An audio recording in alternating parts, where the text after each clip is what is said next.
Hello everyone, welcome back to my YouTube channel learn biology with Priya. तो आज का topic है advantages and disadvantages of asexual reproduction.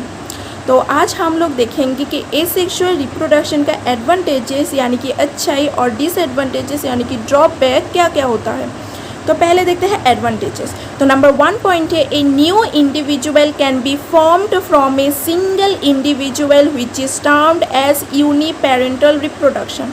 तो asexual reproduction में क्या होता है, सिर्फ एक ही पेरेंट का इन्वॉल्व रहता है, ठीक है। मतलब इसमें कोई मम्मी पापा के हाथ नहीं रहता है। अगर कोई दूसरा मतलब ऑपोजिट सेक्स प्रेजेंट नहीं हुआ तो मैटिंग नहीं कर पाएंगे, ऐसा नहीं होता है। ये खुद ब खुद ही अपना जो ऑफस्प्रिंग्स होता है वो प्रोड्यूस्ड कर सकता है, ठीक है। नंबर 2 पॉइंट क्या है, it occurs only through simple mitotic division. तो एसेक्सुअल रिप्रोडक्शन में क्या होता है, जितना भी ऑफस्प्रिंग्स प्रोड्यूस्ड होता है वो अपनी पेरेंट सेल्स से माइटोटिक डिवीजन के थ्रू प्रोड्यूस्ड होता है, ठीक है। तो माइटोटिक डिवीजन में क्या होता है, पहले तो डीएनए रेप्लिकेशन होगा, फिर कैरियोकाइनेसिस, साइटोकाइनेसिस, बहुत सारा प्रोसेस होता है ना, फिर जाके एक ऑफस्प्रिंग्स प्रोड्यूस्ड होता है ना। और एसेक्सुअल रिप्रोडक्शन का बहुत सारा टाइप्स होता है, हम लोगों को मालूम है, जैसे कि binary fission, multiple fission, vegetative propagation, spore formation, budding, बहुत सारा है ना। तो इन सब प्रोसेस में माइटोटिकली वो लोग डिवीजन करता है, ठीक है। मतलब एक सेल से दो सेल से 4, ऐसी तरह के से। और जितना भी सेल्स वो प्रोड्यूस करेगा उसका जो नंबर ऑफ क्रोमोसोम्स रहेगा वो सेम रहेगा अपने पेरेंट सेल्स से, ओके। नंबर 3 आते हैं, a large number of individuals are produced from a single parent. तो एक ही सिंगल पेरेंट से बहुत सारा ऑफस्प्रिंग्स प्रोड्यूस्ड होगा, और ये जो प्रोसेस होते हैं वो बहुत ही रैपिड प्रोसेस होते हैं, मतलब एकदम फटक से ही हो जाते हैं, ठीक है। अगर हम लोगों के देखें सेक्सुअल रिप्रोडक्शन में देखें, जो हायर वर्टिब्रेट्स में होते हैं इंक्लूडिंग ह्यूमन बींग्स, इसमें क्या होता है, इसका जो प्रोसेस होता है वो बहुत ही लंबा होता है, बहुत ही लेंथी होता है। पहले क्या होता है, गैमिटोजेनेसिस होता है, गैमिट फॉर्मेशन करना पड़ेगा, फिर उसके बाद मैटिंग के लिए कोई चाहिए, फिर फर्टिलाइजेशन होता है, फ्यूजन होता है गैमिट्स का, फिर होता है जाइगोट फॉर्म होता है, फिर जाके एम्ब्रायो, फिर बहुत सारे स्टेजेस होता है, फिर जाके क्या होता है, यंग वन बर्थ करते हैं, है ना। तो ये बहुत ही, ये जो गेस्टेशन पीरियड होते हैं ये बहुत ही लंबा पीरियड होते हैं। पर अगर एसेक्सुअल रिप्रोडक्शन में देखें तो ये बहुत ही रैपिड प्रोसेस होता है, और ये सिंगल पेरेंट से बहुत सारा ऑफस्प्रिंग्स प्रोड्यूस कर सकता है, जो कि सेक्सुअल रिप्रोडक्शन में नहीं होता है। तो ये है इसका तीसरा एडवांटेज, ओके। आप आते हैं चौथे में। तो 4 पॉइंट में क्या है, it helps in dispersal of offsprings to far off places. तो एसेक्सुअल रिप्रोडक्शन करके जितना भी ऑफस्प्रिंग्स प्रोड्यूस्ड होता है वो क्या करते हैं, डिस्पर्स्ड हो जाते हैं बहुत, मतलब दूर दूर जगह तक, ठीक है।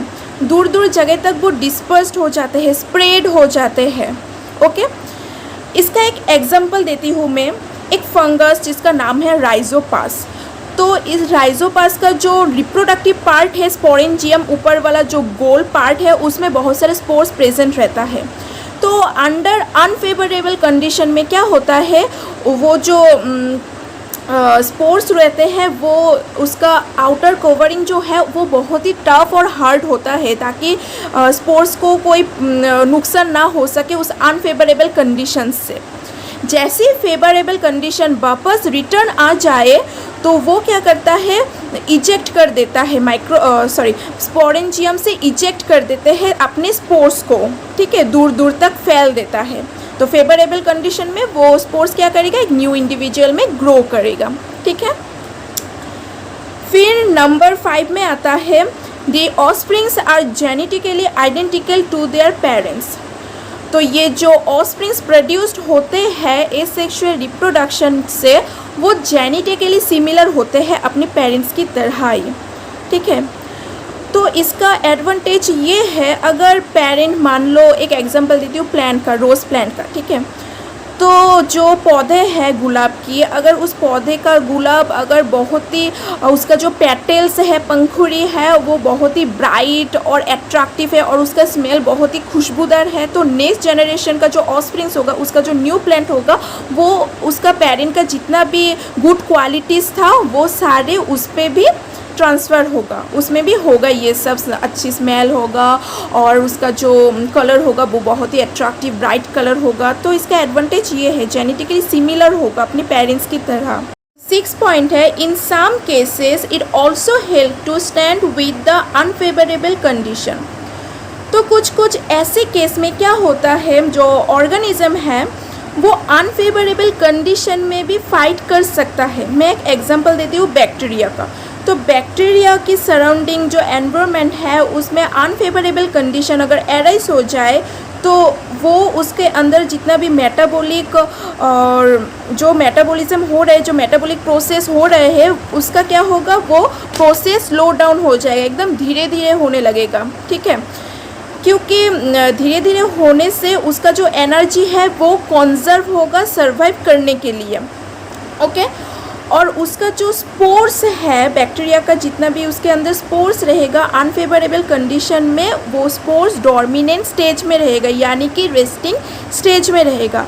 तो जैसे ही फेवरेबल कंडीशंस बैक करेगा, रिटर्न करेगा, वो क्या करेगा, अपना जो स्पोर्स प्रेजेंट है उसके अंदर वो जर्मिनेट कर देगा, डिस्पर्स्ड कर देगा। ठीक है, पूरे मतलब स्प्रेड कर देगा। ठीक है, फिर फेवरेबल कंडीशंस, जितना भी स्पोर्स स्प्रेड आउट हुआ था वो क्या होगा, न्यू इंडिविजुअल्स में ग्रो करेगा, मतलब न्यू बैक्टीरिया फॉर्म करेगा। ओके, आप आते हैं डिसएडवांटेजेस। तो डिसएडवांटेजेस क्या है, मतलब ड्रॉबैक्स क्या है एसेक्सुअल रिप्रोडक्शन का। नंबर पॉइंट क्या है, 1 point, the offsprings produced by asexual reproduction normally do not have the capacity to adopt themselves in the changing of environmental condition. तो ये जो ऑफस्प्रिंग्स प्रोड्यूस्ड होते हैं एसेक्सुअल रिप्रोडक्शन से, उनका कोई कैपेसिटी नहीं रहता है, यानी कि पावर नहीं रहता है अपने आप को एडॉप्ट करने में चेंजिंग एनवायरनमेंट में। ठीक है, अगर एग्जांपल ले लो, अगर मैं कोई भी एक फंगस को एकदम एक्सट्रीम कोल्ड कंडीशंस में रख दूँ तो वो फंगस मर जाएगा। ठीक है, ज़िंदा नहीं रहेगा। अगर मैं बैक्टीरिया को कोई भी एक्सट्रीम हॉट कंडीशंस में रख दूँ वो भी मर जाएगा, उसका जो स्पीशीज़ है वो पूरे ख़त्म हो जाएगा। तो इसका ये ड्रॉबैक है। ठीक है, मतलब चेंजिंग एनवायरनमेंट में वो अपने आप को एडॉप्ट नहीं कर सकता है। Point 2 is that all the products are genetically identical, so there is no change of genetical material during reproduction. तो ये जो प्रोडक्ट यानी कि ऑफस्प्रिंग्स और प्रोजेनी, कोई भी बेबी कुछ भी बोलो, ये जो प्रोड्यूस्ड होगा एसेक्सुअल रिप्रोडक्शन करके अपने पेरेंट्स से, वो जेनेटिकली सिमिलर ही होगा। ऑब्वियसली सिमिलर ही होगा, क्योंकि एक ही पेरेंट इन्वॉल्व हो रहे हैं, यानी कि इसमें कोई कॉम्बिनेशन नहीं हो रहा है जेनेटिक मटेरियल का, है ना। तो उसमें कोई वेरिएशन नहीं आएगा, मतलब इवोल्यूशन नहीं होगा उसका। एज ए रिज़ल्ट ये एक ड्रॉबैक होता है। एग्जांपल देती हूँ, एक एप्पल ट्री है। ठीक है, उस पेड़ का जो एप्पल है वो खाने में ज़्यादा टेस्टी नहीं है, यानी कि स्वीट नहीं है। तो उसका जो नेक्स्ट जनरेशन होगा, उसका जो न्यू प्लांट होगा, अगर वेजिटेटिव प्रोपागेशन से अगर कोई गार्डनर उसको पेड़ को उगाए, तो उस पे बहुत सारे मेथड होते हैं ना वेजिटेटिव प्रोपागेशन का, जैसे कि कटिंग, लेयरिंग, ग्राफ्टिंग, बहुत सारे होते हैं।